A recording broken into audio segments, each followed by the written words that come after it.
Hello, I'm Sunny Williams. I'm up here on the International Space Station. So this is Node 2. This is a really cool module.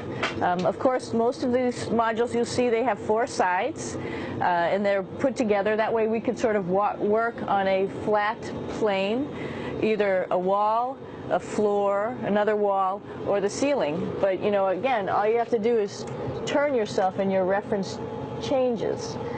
The reason I'm bringing that up is because this is where 4 out of 6 of us sleep. And so people always ask about sleeping in space. Do you lie down? Are you in a bed? Not really, because it doesn't matter. You don't really have the sensation of lying down. You just sit in your sleeping bag. So here's one sleep station right here. I'm going in right now. You can follow me if you want. So I'm inside. It's sort of like a little phone booth, but it's pretty comfy. I've got a sleeping bag right here that we sleep in, so we don't have sort of like a little bit of a cover. We don't fly all over the place.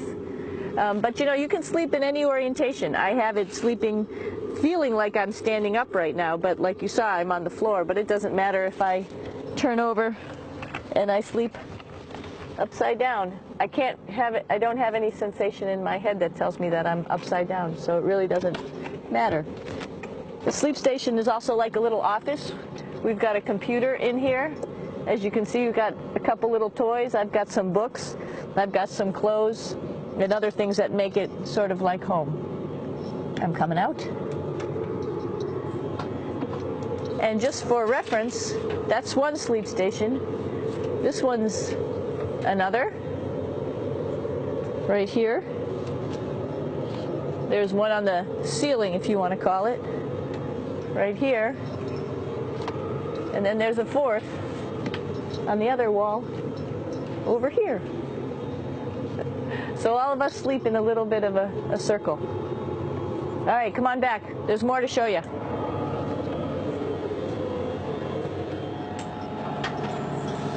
I know that there's some questions about how to use the bathroom and how do you actually live in space like normal, like at home. I mentioned real quickly about getting up in the morning and brushing your teeth and washing your face.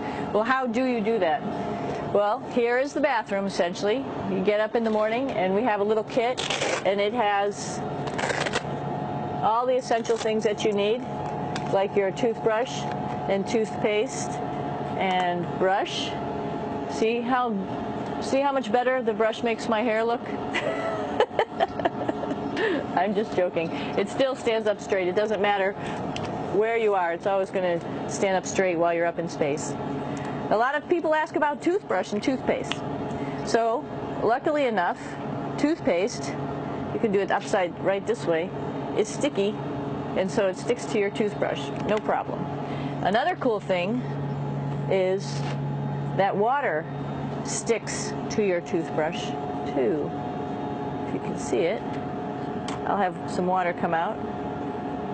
The water is pretty neat up in space. It'll stick to your toothbrush and it will make a big bubble,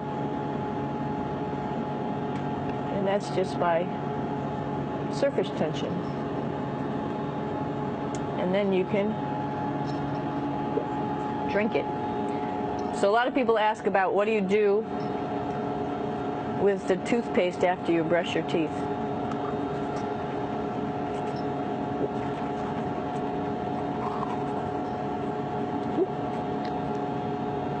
Two options.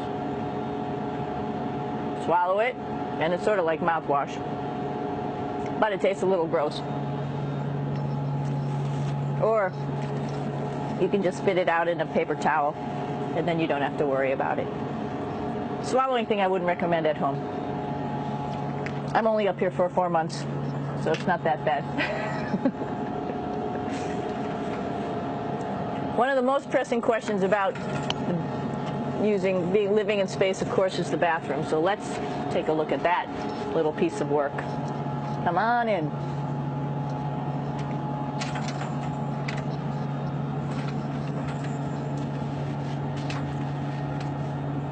Here we are at the throne.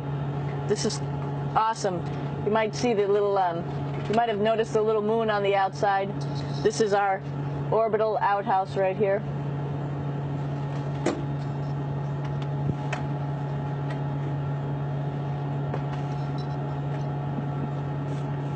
And of course, it serves for two functions. Number 2, right here. I'll show you. But you see it's pretty small, so you have to have pretty good aim, and you be ready to make sure things get let go the right direction. And it smells a little bit, so I'm closing it up. And that's, of course, for number 2. And this guy right here is for number 1. So they're sort of two slightly separate functions, but you can do a little, essentially both, by hanging on right here and doing number 1 and number 2. I might add it's color coded so you really don't get it mixed up, which is nice. This is yellows for number 1. And also there's a selection of paper. People always ask about toilet paper. What do you do with toilet paper? What kind of toilet paper do you have? We have gloves just because sometimes it does get messy. We have some Russian wipes, which are a little bit coarse if you like the coarse type of toilet paper. We have some nice tissues, which are nice and soft if you like soft toilet paper. We have Huggies, just for any cleanup. You know, we were all babies once, and this sort of helps. And then if things get really out of control, we have disinfectant wipes, just to make sure we clean up here. Because, you know, just like the water I showed you, the number 1 stuff can sort of go all over the place if you don't aim correctly. And did I mention both of these have a little bit of suction, so they should keep things going in the right direction. But like I said, sometimes things get a little out of control if you are out of control yourself flying around. So we have lots of protective stuff. And of course, you do have your privacy. Here's a little door.